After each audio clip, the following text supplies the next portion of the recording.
Короче, hammaga salom.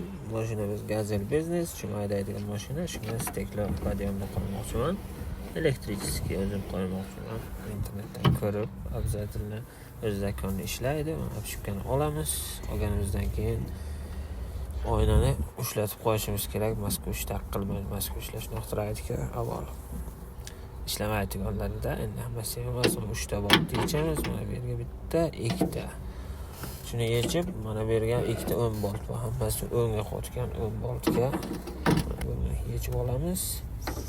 Yechib olgandan keyin mana elektriskiy simni uzunroq qoldirish kerak. Shunday motor ham oyna bilan birga borib keladi. Mana power natdik. Endi ishlab ko'ramiz.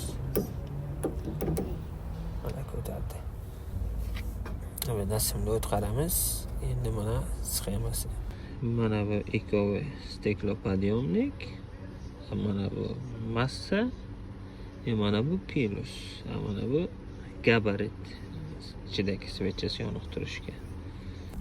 Qo'yilayotgan knopkani o'lchab olamiz. Rolni oldida qo'ymoqchi bo'ldim, boshqa joy topolmadim. Mana o'lchab